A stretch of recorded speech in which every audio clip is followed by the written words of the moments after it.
Hello friends, a day in my life when I am in നാട്ടിലുള്ളപ്പോൾ ഒരു ദിവസം എന്തൊക്കെയാണ് എൻ്റെ പരിപാടി എന്നുള്ള കണ്ടു. യൂട്യൂബ് ചാനൽ ഫസ്റ്റ് ആയിട്ട് തുടങ്ങാത്തത് കൊണ്ട് തന്നെ എന്തൊക്കെയാണ് ഷൂട്ട് ചെയ്യേണ്ടത് എനിക്കറിയില്ല. Let's see what and all happens today.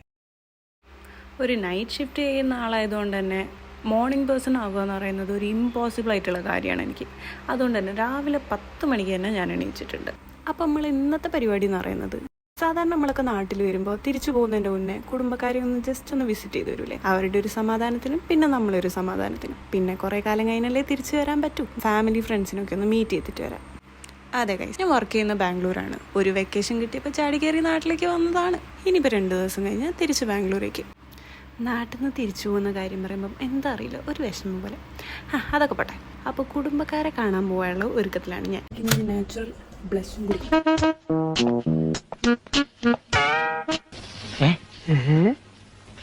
Makeup ചെയ്യുമ്പോൾ നമുക്ക് കുറേ അബദ്ധങ്ങൾ പറ്റാറുണ്ട്. അങ്ങനെ കുറേ അബദ്ധങ്ങൾ പറ്റുന്നതാണ് നിങ്ങൾ ഈ കാണുന്നത്.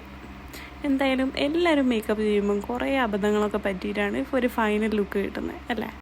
വെറുതെ കണ്ടകടച്ചവണയൊക്കെ വാരിത്തേച്ച് ഉള്ള ചന്തം കൂടി കളയണ്ട. എല്ലാവർക്കും തോന്നും. മേക്കപ്പ് ഒരു പ്രധാന ഘടകമാണ് എൻ്റെ ലൈഫിൽ. അപ്പോൾ അത് ചെയ്യുമ്പം കൂടിപ്പോയോ കുറഞ്ഞു പോയോ, നാച്ചുറൽ ലുക്കാണോ അല്ലയോ എന്നൊക്കെ നോക്കിയിട്ട് എനിക്ക് എൻ്റെ മേക്കപ്പ് പരിപാടികളൊക്കെ അവസാനിപ്പിക്കാൻ പറ്റും. പിന്നെ മുടിയിലേക്ക് വരുമ്പോൾ മുടിക്ക് ഒരു ഹെയർ സ്റ്റൈൽ കിട്ടുക എന്ന് പറയുന്നത് ഭയങ്കര കഷ്ടമുള്ള കാര്യമാണ്. നമ്മളെല്ലാവരും ബുദ്ധിമുട്ടുന്ന ഒരു കാര്യമായിരിക്കും മുടി എന്ത് ഹെയർ സ്റ്റൈലിൽ കിട്ടിയാലാണ് നന്നാവുക. അപ്പോൾ കഷ്ടപ്പാടിന് ശേഷം ഗൈസ്, ഇതാണ് എൻ്റെ ഫൈനൽ ലുക്ക്. എവിടെ പോവുകയാണെങ്കിലും ഹെയർ സ്റ്റൈൽ കുറേ ട്രൈ ആക്കിയിട്ട് ലാസ്റ്റ് ഈ ഹെയർ സ്റ്റൈൽ ഞാൻ സാറ്റിസ്ഫൈഡ് ആവും. അതങ്ങനെ. അപ്പം നമ്മൾ വീട്ടിലെ പരിപാടികളൊക്കെ കഴിഞ്ഞിട്ട് അമ്മ വീട്ടിലേക്ക് തന്നെ ആദ്യം പോകുന്നത്. ഇതാണ് എൻ്റെ നാട് guys, Kottoor. Where I am going to miss very badly when I reach Bangalore. ഒരു വിരുന്ന് പോകുമ്പോൾ ബേക്കറി വാങ്ങാണ്ട് പോകുന്ന മോശമല്ലേ? അത് നിർബന്ധം. ഒരു ബേക്കറി കടേൻ്റെ അടുത്ത് നിർത്തി ബേക്കറിയൊക്കെ വാങ്ങി നമ്മൾ നേരെ കൂട്ടാളി. പഴം വറുത്ത്.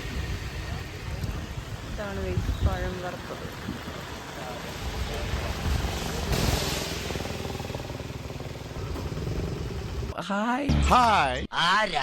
ഇതാണ് എൻ്റെ മാമന് മാമി, ഇതെൻ്റെ മാമൻ്റെ മോള്, അതായത് എൻ്റെ കളിക്കൂട്ടുകാരി അങ്ങനെ വേണേൽ പറയാം. അങ്ങനെ നമ്മൾ ആടുന്ന ചായയും ചോറും എല്ലാം കഴിച്ച് അവിടെ നിന്ന് ഇറങ്ങി പിന്നെ അമ്മയുടെ പെങ്ങന്മാരെ വീട്ടിലും അച്ഛൻ്റെ പെങ്ങന്മാരെ വീട്ടിലും എല്ലാവരും വീട്ടിലും പോയി എല്ലാവരെയും ഹാപ്പിയാക്കി നമ്മൾ തിരിച്ചു.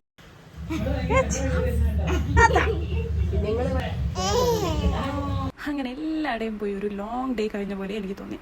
പക്ഷെ എല്ലാവരെയും കണ്ടപ്പോൾ നല്ല സന്തോഷമായിട്ടോ. ഇങ്ങനെ പുറത്തു പോയിട്ട് ജോലി ചെയ്യുന്നവർ പഠിക്കുന്നവരൊക്കെ ഉണ്ടാവും. നാട്ടിലെത്തിയിട്ട് മാക്സിമം നമ്മുടെ ഫാമിലി മെമ്പേഴ്സിനെ മീറ്റ് ചെയ്യാൻ ശ്രമിക്കുക, അവരായിട്ട് കൂടുതൽ അറ്റാച്ച്ഡ് ആവാൻ ശ്രമിക്കുക, which gives you A good connection between your families. അങ്ങനെ നമ്മൾ ഇന്നത്തെ പരിപാടിയൊക്കെ കഴിഞ്ഞിട്ട് എല്ലാം കഴിഞ്ഞൊരു ഹെയർ കെയർ റൂട്ടീനൊക്കെ ചെയ്ത് റിലാക്സ്ഡായി കിടക്കുക എന്ന് പറയുന്നത് ഒരു മെയിൻ കാര്യമാണ്.